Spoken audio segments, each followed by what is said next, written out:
Et bonjour et bienvenue à tous et à toutes pour ce nouvel épisode annuel de la Penta Wrestling Reviewer où aujourd'hui on regardera les PEW Awards pour la saison 2024-2025 à la PEW. Comme l'année dernière, je suis accompagné de mon fidèle ami Alex du PEW-ESPN. Bonjour Alex. Bonjour, bonjour. Ça va? Tu es en forme? Prêt pour les awards? Très très en forme. Malheureusement, je dois venir en remplacement pour quelqu'un d'autre, mais j'ai tout bien reçu, j'ai tous les papiers, tout est là. Exactement, hein, notre fidèle huissier de justice, Maître Enfoiros, est malheureusement indisponible. Il est, semblerait-il, victime d'une forte grippe en plein mois de juillet, ce qui est une véritable catastrophe.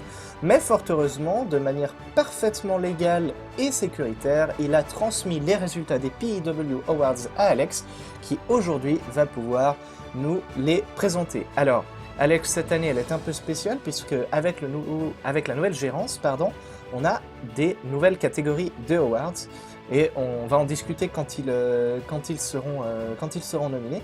Mais avant toute chose, on reste sur un classique, un awards qui a toujours été là, qui a toujours été très discuté et qui ne risque pas de disparaître. C'est le theme song de l'année. Alex, moins de suspense, qui a gagné le theme song de l'année? Eh oui, j'ai les résultats sous les yeux. Maître Amphoros me les a bien envoyés par mail entre ces deux photos de vacances. Quelle grippe. Mais ne parlons plus de lui, parlons effectivement du thème song de l'année, une catégorie que vous adorez, que vous chérissez. Et cette année, le thème song qui se sera élevé par-dessus les autres n'est nul d'autre que celui de la menace française. Alvaro remporte cet award pour Cut the Cord de Shinedown. Et oui, Alex, victoire d'Alvaro dans cette catégorie. Est-ce que c'était serré un petit peu comme chaque année ou est-ce que là c'était une domination totale? Ah non, toujours pas de domination. Il y a eu pas mal de thèmes songs qui ont été évoqués. On peut parler notamment du thème song de Tai Tai Event Flamboyant qui arrive juste derrière. Ryan Parks, bien sûr, avec Centuries est juste derrière, thème song renommé. Lewis, Tyson Lewis avec Fane alors qu'il a changé très récemment. Et enfin David Majors, toujours un régulier des thèmes songs, toujours très très bon dans ses choix avec Heart of a Champion. Tous ceux-là sont en embuscade juste derrière Alvaro, mais c'est bien lui qui remporte cet award. Eh bien, en tout cas, comme d'habitude, c'est une compétition très serrée. On sait tous très bien que vous votez pour vous-même, je vous vois. Alors, c'était cette première catégorie, remportée par Alvaro, c'est la première fois qu'il l'emporte. Et Alex, j'en parlais tout à l'heure, mais on va tout de suite passer à la catégorie suivante, qui est une nouvelle catégorie, une des nouvelles catégories de cette année. C'est celle du début de l'année, donc début, je suppose début en tant que catcheur à PLW ou Dominion, ou début dans le main roster à PLW. Alors, qui est le vainqueur, le premier vainqueur de cette catégorie? Alors, bien sûr, oui, évidemment, les débuts regroupent non seulement les débuts PLW et PW, comme vous le dites très bien, mais il semblerait que cette nouvelle catégorie en ait laissé certains plutôt confus, puisque je vous l'annonce, pour la première des deux fois dans Saison 1, nous avons une disqualification, car en première place des votes, nous retrouvons Bassim Hassan, alors que, arrêtez-moi si je me trompe, Bassim Hassan n'a en aucun cas débuté cette année. Hein, il a d'ailleurs gagné, il me semble, l'award de la prochaine star l'année dernière. Et on ne l'a pas vu officiellement débuter à PEW. Donc à moins que ce soit les débuts de Bassim Hassan au cinéma, peut-être, il est disqualifié pour cet award des débuts de l'année. Effectivement, Bassim Hassan, comme vous me demandiez confirmation, je vous le confirme, donc Bassim Hassan n'a ni débuté à PLW ni débuté à PLW cette saison, hein. On rappelle que la saison 2024-2025 s'étendait de Final Warfare 2024 à juin 2025, il me semble. Donc, Il me semble. Bassim n'est évidemment pas qualifiable pour cette catégorie. Alors normalement, quand ça arrivait par le passé que des votes ne pouvaient pas être attribués car il ne concordait pas avec la catégorie, ses votes étaient annulés. Ici, il se trouve que malheureusement, les votes nous ont été transmis tels quels, et donc nous avons pris la décision de disqualifier Bassim Hassan. Dès lors, je te demande, Alex, qui est le vrai vainqueur de cette catégorie? Y a-t-il un vrai vainqueur de cette catégorie ou tout le monde est-il disqualifié? Qui a vraiment fait le meilleur début cette année à la PEW ou PLW? Alors, il n'y a pas un vrai vainqueur dans cette catégorie, il y en a en réalité deux, car à un vote derrière Bassim Hassan, tous les deux, nous retrouvons à égalité Tigo, qui lui a vraiment fait des débuts à la PLW complètement, on ne l'a pas vu du tout l'année dernière, des débuts en fanfare, hein, Dominion, surtout pour Tigo, mais à égalité avec lui on retrouve non pas un début à PLW mais à PEW, c'est Ryan Parks qui sort d'une très belle année et qui très franchement mérite cette récompense lui aussi. Arrivé à PEW comme s'il était comme un poisson dans l'eau, et un award de plus pour Ryan. Sauf erreur de ma part d'ailleurs, Ryan Parks qui est arrivé à PEW juste après Final Warfare de l'année dernière, et donc qui, c'est un peu injuste, mais a eu plus de temps que Tigo pour montrer l'étendue de son talent sur son année de, je le mets en guillemets, début. Donc félicitations aux deux hommes. C'est une belle victoire à partager. Puis nous avons une nouvelle catégorie, encore une nouvelle catégorie, et cette fois-ci, alors celle-là, je l'ai dit un peu en grinçant des dents, j'aime pas trop ce genre de catégorie, vous savez que quand j'étais entièrement responsable des awards, il n'y en avait pas de ce genre, puisque cette nouvelle catégorie, c'est celle de la plus grande déception de l'année, pardonnez-moi, plus grande déception de l'année. Alex, fais tomber le masque, qui est cette année a été votée la plus grande déception de l'année? Et oui, ouais, mais vous le savez, hein, les auditeurs, ils aiment le sang de temps en temps. Et ouais, le drama, tout ça. c'est pas de refus de leur en donner un peu. Et cette année, il y en a un qui a eu plus de votes que les autres. 3 votes devant le deuxième. C'est un catcheur qui remporte cette distinction, hein, sachant que la déception de l'année pourrait être tout ce que vous voulez. Un show, un catcheur, un événement. Mais non, c'est bien un catcheur. Et assez surprenamment, c'est quelqu'un qui a gagné 2 titres cette année qui remporte cette distinction, Monsieur Edwige Marshall, et la déception de l'année 2024-2025 pour les spectateurs de la PEW. En vrai, c'est assez compréhensible, effectivement, elle a bien remporté 2 titres. Après, le problème, c'est qu'il y a eu des reines derrière qui n'étaient pas aux attentes, je pense, des spectateurs. Edwige Marshall, qui est pas non plus quelqu'un qu'on voit beaucoup, malheureusement, et qui est plutôt en fin de course qu'en début, hein, puisqu'on parlait des débuts de l'année tout à l'heure. Donc, déception, malheureusement, c'est le cas, on peut l'admettre.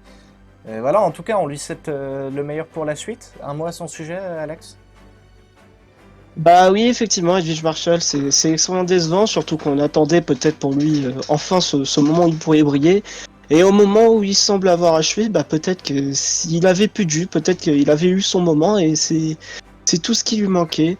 Mais on l'a vu vraiment disparaître jusqu'à ne devenir finalement qu'une anecdote dans la lignée du titre All-Star et du titre Gift to the Hell. Edwige Marshall qui arrive peut-être trop tard aussi, hein. On aurait aimé voir ça peut-être quelques années auparavant. Là, maintenant, c'est un peu trop tard. Oui, un award cruel, mais un award que je considère de mon côté comme mérité pour Edwige Marshall. Mais, Alex, retournons à une catégorie plus classique, puisqu'on la connaît bien, c'est celle de la Breakout Superstar de l'année, c'est-à-dire le catcheur qui, cette année, s'est mieux illustré que n'importe quel autre, un catcheur dont l'avenir est très prometteur, ou une catcheuse, hein, bien sûr. Alex, qui a remporté cette catégorie? Et cette catégorie, c'est la plus grosse domination que l'on a vue jusqu'ici. Après avoir parlé des déceptions, on va parler des surprises. Et sans trop de surprises, on retrouve l'Égyptien Bassim Hassan qui cette fois n'est pas disqualifié, qui est complètement valide pour cet award. De loin, Bassim Hassan est la breakout star de l'année. Je pense que c'est mérité. Est-ce que, selon toi, Alex, les gens qui ont voté pour Bassim Hassan en tant que début de l'année n'auraient pas confondu la catégorie avec celle de Breakout de l'année? Parce qu'effectivement, Bassim Hassan, c'est une récompense qui est méritée, hein, avec son règne à la PLW. Félicitations à lui, un membre de Death qui remporte la récompense. Il me semble, oui, c'est techniquement la première victoire de Death dans ces catégories. Bon, il y a Ryan Parks dans le début de l'année, mais enfin, c'est un peu compliqué, il me semble, entre Ryan Parks et Death en ce moment. Donc, félicitations à Bassim Hassan. Ah oui, grosse domination sur PLW. Il nous a surpris. Pas tant que ça, le potentiel se voyait très fort l'année dernière, mais il a pas perdu de temps, hein, comment dire, pour devenir vraiment le visage de PLW, sans le titre mondial, mais avec un titre TV qu'il a porté très très loin. Franchement, rien à dire sur cette nomination, Bassim. C'était une excellente année pour lui et une excellente addition à Def. Et est-ce qu'on pourrait dire que c'est un peu une continuité de, comme tu le disais tout à l'heure, Alex, hein, vu qu'il a remporté la catégorie de la superstar la plus prometteuse de l'année précédente, catégorie qui n'existe plus aujourd'hui, mais est-ce que c'est pas un peu une continuation de ça, hein, ça avait déjà été annoncé l'année dernière et aujourd'hui ça se concrétise. Est-ce que ça peut être ça à ton avis?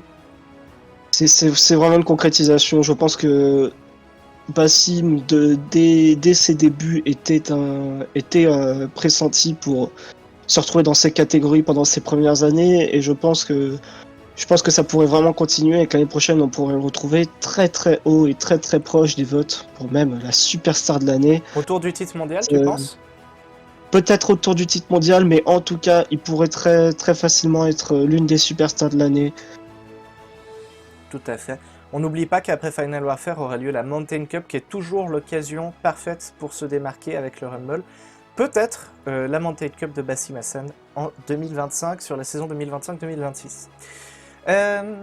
Je te lance immédiatement sur la prochaine catégorie, qui est elle aussi une nouvelle catégorie. Catégorie qui, je ne sais pas si on l'aura souvent dans les awards, celle-là, parce qu'elle est très spécifique. Et c'est celle du retour de l'année. Alors tu comprends qu'effectivement, on n'a quand même pas toujours des retours à la PEW ou à la PLW, donc c'est intéressant d'avoir choisi cette catégorie. Et j'espère qu'elle sera toujours là l'année prochaine, hein. Plus on est de fous, plus on rit. Mais c'est très spécifique comme catégorie qui, je pense que ça se compte sur les doigts de la main, les retours, hein, en plus cette année. Qui a remporté le retour de l'année pour cette saison, Alex? Oui, effectivement, hein, le retour de l'année, c'est peut-être l'une des catégories où les gens ont le plus dû réfléchir pour ne serait-ce que penser à qui était éligible. On a quand même tout de même 3 personnes qui ont eu un nombre conséquent de votes. Je vais quand même vous citer, car on est quand même sur une catégorie dont le pool de choix est faible. Je vais quand même vous citer Brian Kenneth et El Emperador, qui sont 2 retours qui ont marqué les esprits et qui se retrouvent dans la course au retour de l'année, mais aucun des deux ne l'a emporté, puisque le retour qui a marqué l'année est, à mon sens, qui est le bon choix pour cet award, c'est le retour de Antonio Bertinelli à PLW. Antonio Bertinelli, donc, qui remporte cette catégorie. C'est compliqué, hein, Antonio Bertinelli. C'est vrai que c'était quand même un énorme champion, et puis il a complètement disparu. C'est un peu sabordé lui-même aussi, on a envie de dire. C'est une surprise pour moi, en tout cas, de le retrouver ici. On peut lui souhaiter que le meilleur, et puis de continuer sur sa lancée, et d'aller chercher des titres et voir d'autres récompenses sur la saison qui approche. Un commentaire sur Bertinelli, Alex? Alors plusieurs, déjà le retour d'Antonio Bertinelli à PLW, c'est vrai que PLW ça a été compliqué pour lui, mais le revoir à PLW, je pense que ça a donné une immense bouffée de fraîcheur et une nostalgie à tout le monde, ce qui est un peu aussi l'une des bases des retours, ce que vise un retour. Malheureusement, je pense pour une raison très simple qu'on ne le verra pas beaucoup l'année prochaine.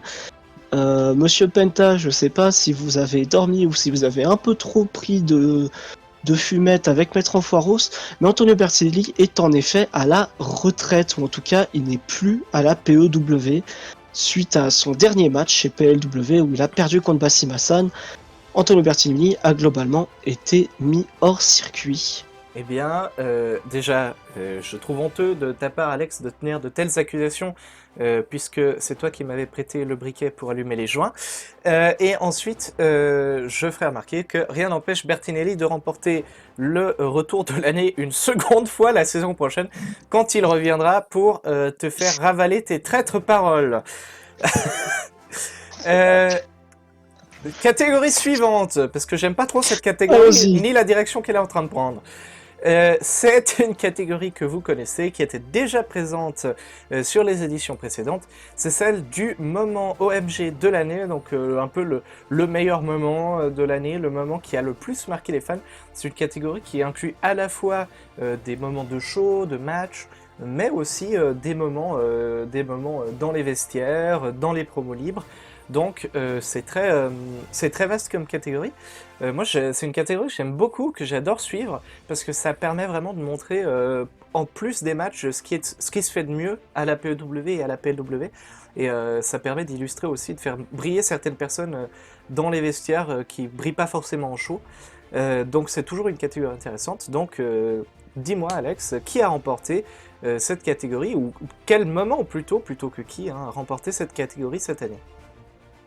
Alors oui, le moment de l'année, c'est un incontournable maintenant de ces awards. Cette année, 3 moments se sont plus démarqués que d'autres, euh, sur quand même beaucoup de moments disponibles. Littéralement toute l'année est éligible pour le moment de l'année. Donc ne serait-ce que apparaître dans le haut du panier est une belle récompense pour des moments comme, je vais citer certains qui me sont sous les yeux, comme Bassim Hassan qui écrase Andley Dabrowski avec un camion tut évidemment, et comme un moment que je voyais comme un personnel favori, mais qui ne sera pas le moment de l'année, le entre guillemets cash-in de Fergalegan pour remporter le titre PEW n'est pas le moment de l'année, il est deuxième, assez loin derrière le réel moment de l'année que je vais vous révéler. Monsieur Penta, le moment de l'année est la création de Def lors de Final Warfare. Ah, je pense que c'est une récompense méritée, hein. Qui aurait pu prévoir C'est une telle chose? C'est-à-dire, enfin, Death, ça a quand même tout chamboulé. Alors oui, le cash-in de enfin, le pseudo cash-in de Fergaligan est effectivement un moment marquant de l'année, mais il n'aurait jamais eu lieu sans l'arrivée de Death au pouvoir. Donc ça peut se comprendre. Deuxième victoire pour Death, hein, sauf erreur de ma part, dans ces awards. C'est normal, et on les attend aussi, hein. celle-ci est littérale, hein, c'est vraiment le moment qui a littéralement dessiné toute cette année. Le premier moment de l'année, et serait aussi le meilleur selon nos fans. Je suis assez d'accord. Et en parlant de Death, d'ailleurs, ça me permet de lancer sur la catégorie suivante. Death l'a-t-elle remporté? Tu vas me le dire dans un instant, puisque la catégorie suivante, c'est celle du clan de la saison, clan ou équipe, hein, bien sûr, qui a été la meilleure équipe, le meilleur clan cette année à la PEW ou PLW. Et bah vous êtes pas loin du compte, hein, parce que oui, Def a figuré évidemment dans les favoris. Et pour tout vous dire, le vainqueur a vraiment écrasé la compétition, mais d'une force qu'on ne verra très rarement. Plus de 10 votes d'écart avec ses poursuivants. Le clan de l'année est sans surprise. Tout le monde s'y attendait. Def. Ouais, je pense que c'est mérité, hein, j'entends. C'est comme on l'a dit à l'instant avec le moment de l'année. C'est-à-dire que Death, bon bah voilà, je pense qu'à la PW, il y a un avant et un après Death. Et je pense que c'est normal que ce soit eux qui soient votés pour le clan de l'année. Même s'il y avait des forts adversaires en face, hein, le Dojo, les Four Horsemen. Si on compare les impacts, c'est normal que Death soit devant, en tout cas cette année, oui. Ouais, la domination est complètement totale, à tel point que Death est premier et deuxième égalité. On retrouve Sudden Death. Et C'est assez. C'est assez one-sided, comme diraient nos amis anglais. Def est de très loin le clan de l'année. génial. Et donc, ça nous permet de rebondir sur la prochaine catégorie. Catégorie qui, cette fois-ci, sera remise à une personne individuelle. et qui pourrait très bien revenir à Death, c'est celle du promo guy de l'année, c'est-à-dire la personne avec les meilleures compétences avec un micro, pas le meilleur catcheur, uniquement celui ou celle qui s'exprime le mieux. Alors évidemment, on a plein de personnes qui viennent à l'esprit, hein. On rappelle que nous sommes de tout cœur avec Fergalligan, mais qui est le promo guy ou la promo girl de l'année? Alex, révèle-nous ça. Et oui, et là, contrairement au clan de l'année, on est sur l'un des awards qui a été le plus disputé. 2 petits votes séparent le premier du deuxième, hein, alors on est sur un nombre conséquent de votes, hein, pour ces 2, et même ces 3, car les deuxièmes on a 2 deuxièmes à égalité. Mais l'un de ces 3 de tête a pris l'award, a arraché l'award des mains, et je pense qu'on sera sur un choix controversé, puisque c'est un homme qui divise, c'est un homme dont les promos divisent, mais elles peuvent diviser, elles n'ont pas moins marqué l'année. C'est Tyson Lewis, notre promo guy de l'année 2024-2025. Ouais, Tyson Lewis, à mon avis, c'est pas si controversé que ça. C'est-à-dire que c'est quelqu'un qui fait son rôle, qui joue son rôle et qui le joue très bien. Qu'on adore le détester ou qu'on déteste l'adorer, c'est un catcheur qui a effectivement cette qualité dans ses compétences au micro.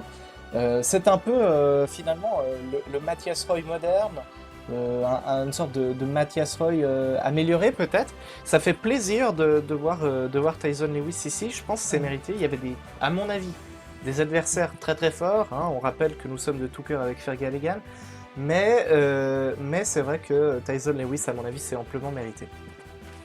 Oui, c'est mérité, mais je suis pas d'accord quand vous dites que c'est un Matthias Roy moderne, parce que je pense qu'on est quand même très très loin en termes de style. Tyson Lewis, c'est cru, c'est arrogant, et c'est très rapidement insultant, mais en tout cas, c'est marquant. Effectivement, marquant, c'est le cas de le dire. Et on va passer sur la prochaine catégorie, qui, elle, est une nouvelle catégorie. L'avenir nous dira si, oui ou non, marquante elle deviendra. C'est une catégorie qui, selon moi, est un peu controversée, mais j'adorerais avoir ton avis à ce sujet, Alex. C'est une catégorie qui permet de déterminer quel était le meilleur show weekly hebdomadaire de l'année, c'est-à-dire hors pay-per-view ou show spécial, hein, c'est-à-dire le show PLW Revolution Night, PLW End-Up. Quel est le show qui a mérité d'être le plus mémorable? Alors Alex, je crois que nous avons une deuxième disqualification malheureusement, et c'est cette catégorie qui en est victime. Dis-nous plus. Non, je recommence. Oui, Non mais c'est pas facile à dire, attendez. Dis-nous en plus. Ah ah. Et oui, effectivement, je vous en avais parlé lors de la première catégorie. On a une deuxième disqualification, pardon, ça aussi c'est pas facile à dire. On a une deuxième disqualification car en première égalité, nous retrouvons un show qui est en effet un weekly dont je vous parlerai après, mais on retrouve aussi le show PLW anniversaire, et je pense que ça a dû confus beaucoup de gens, puisque le show PLW anniversaire est un PPV, et oui, le principe même du show PLW anniversaire était d'être le premier PPV PLW.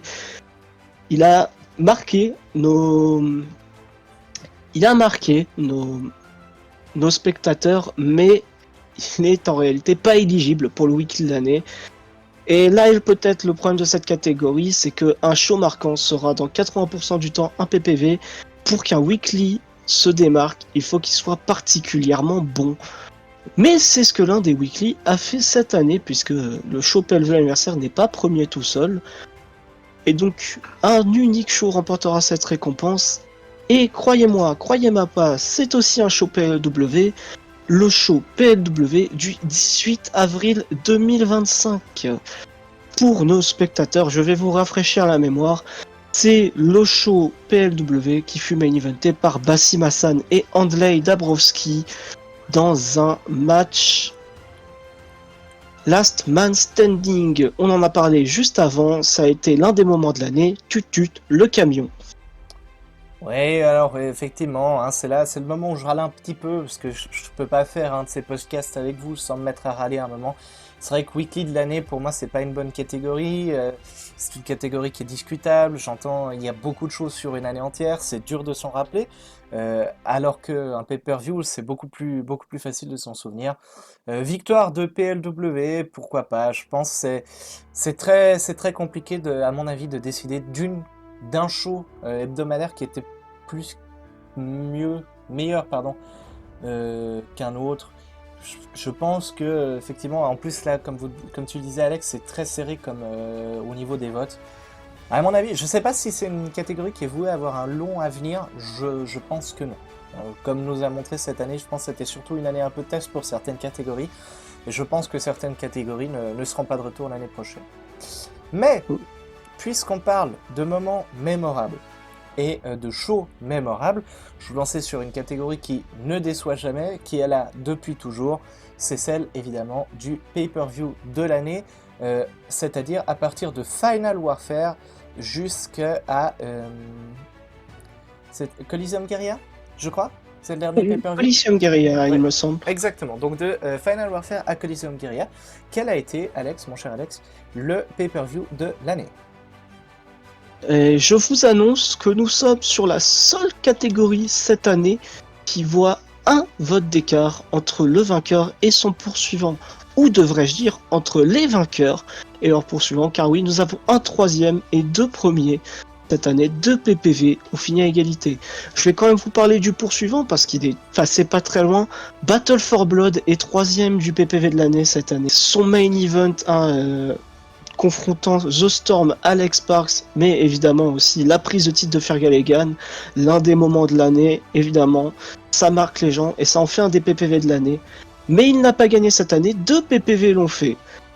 Le premier, vous le connaissez, vous l'aimez, c'est Final Warfare. Chaque année, Final Warfare ne déçoit pas.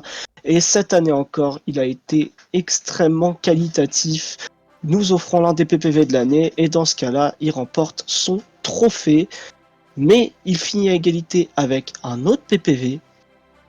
Et il finit à égalité avec le PPV juste après. Suivre Final Warfare, c'est difficile, mais cette année, Top of the Mountain l'a fait avec brio. Ce duo sont les PPV de l'année. Ils ont offert les plus gros matchs, ils ont offert les plus belles histoires. Et très franchement, je n'ai pas grand chose à dire, c'est vraiment mérité. Oui, j'ai un peu l'impression, mais depuis plusieurs années déjà, que de toute manière, Top of the Mountain, Final Warfare, c'est un peu les deux vrais gros events de PLW. Et donc je pense que cette récompense partagée est parfaitement méritée. Et je suis curieux de voir ce qu'il en sera la saison prochaine. Mais je pense qu'on se dirige vraiment sur les prochaines années, sur une domination de ces deux pay-per-view. À moins qu'un nouveau pay-per-view, comme on a eu Battle for Blood qui était nouveau cette année, un nouveau pay-per-view cette année, cette saison à venir, pardon, viennent vraiment tout chambouler. Je pense qu'on peut assumer de manière plus ou moins sécurisée que Final Warfare et Top of the Mountain seront encore favoris l'année prochaine. Je tiens quand même à ajouter quelque chose, j'ai quand même cette impression, pour avoir suivi les derniers awards, que le pay-per-view qui avait tendance à prendre la vedette, c'était plutôt Coliseum Guerrilla, qui cette année n'est pas en vue, ou en tout cas n'est pas dans le top 3. Je pense même, si je me trompe pas, que ça fait quelques années qu'on n'a pas vu Final Warfare en tant que show de l'année. Si je me trompe.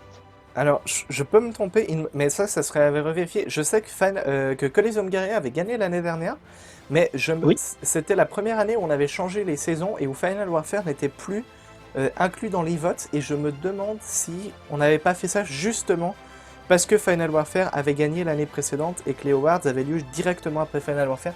Donc je pense qu'il y a 2 ans, c'était Final Warfare qui avait gagné. Mais Je sais que c'est une info à vérifier, mais je sais qu'on avait dû changer justement parce que ça posait problème d'avoir des awards juste après un gros pay-per-view qui raflait à chaque fois tous les votes. Donc pour plus de transparence, on avait déplacé, et c'était Coliseum Guerrilla qui était en janvier encore à cette époque, l'année dernière, qui avait remporté le titre, qui avait remporté la catégorie. Mais c'est à vérifier, je suis pas tout à fait sûr de mes infos. Ouais, je suis persuadé que que les awards ont été bougés pour cette raison, notamment surtout pour le match de l'année qui se retrouvait très souvent avec le main event de Final Warfare. Forcément, lorsqu'on vient de voir le match le plus important de l'année, on va y voter comme match de l'année. Mais en tout cas, ça fait plaisir de revoir Final Warfare dans une catégorie. Le PPV du coup le plus lointain, avant la période d'essai, donc c'est beau. Et Top of the Mountain, je trouve ça beau d'avoir le dernier PPV d'un ancien régime et le premier PPV d'un nouveau régime, tous deux PPV de l'année sur cette saison. Franchement, le passage de flambeau a été acté correctement. Oui, je pense aussi. D'ailleurs, tu parlais tout à l'heure de match de l'année.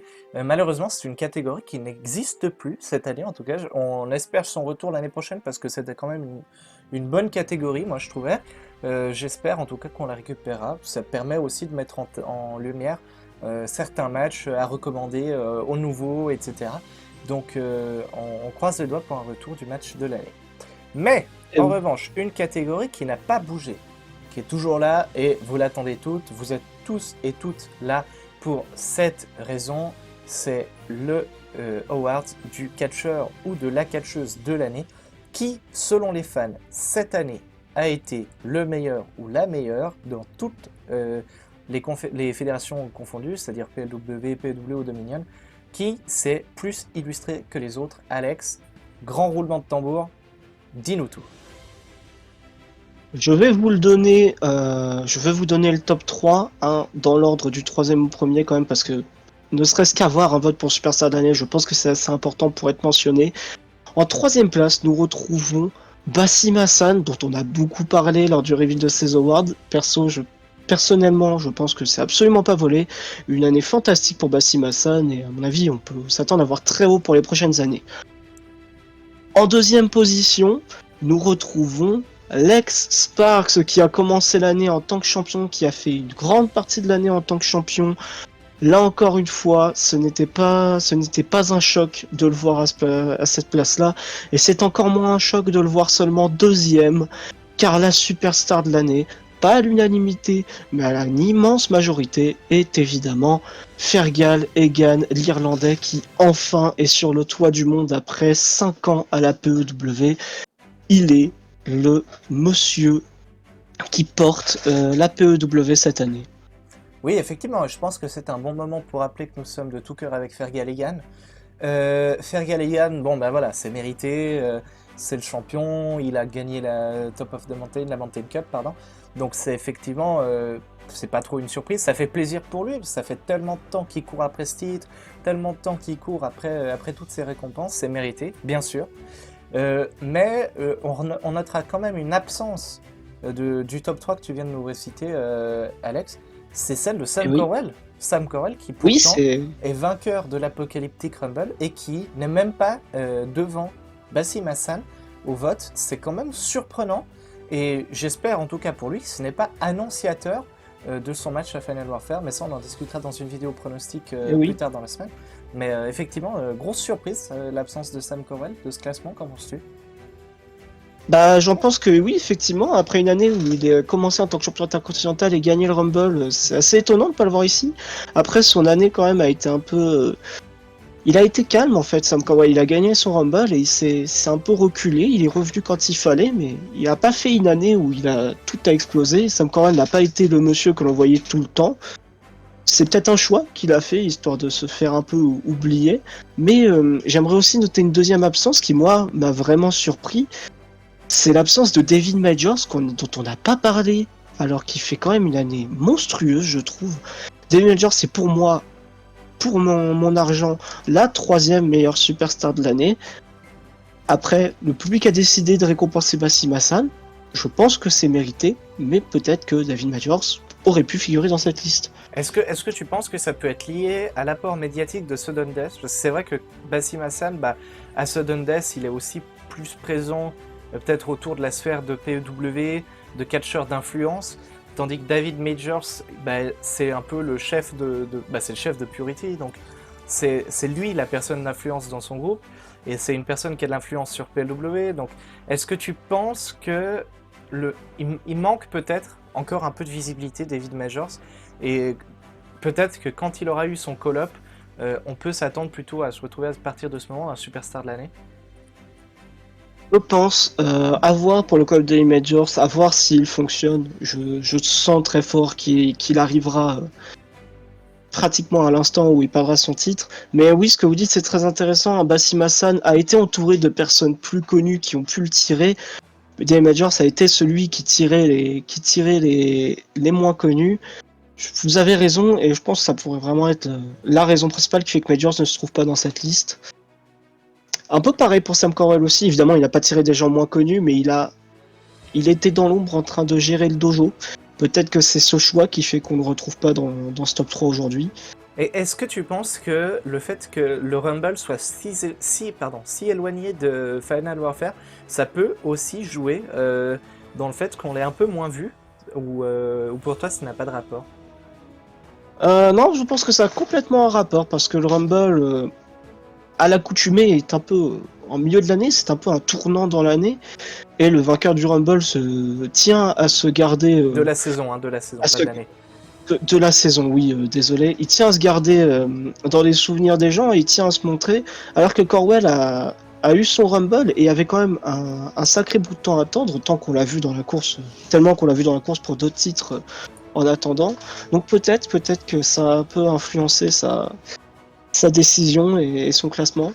Franchement, c'est pas une mauvaise. Je pense que c'est pas une mauvaise analyse. Puis après, comme tu le disais, effectivement, c'est aussi une année pas facile avec Corwell, parce qu'il reprend les rênes du dojo.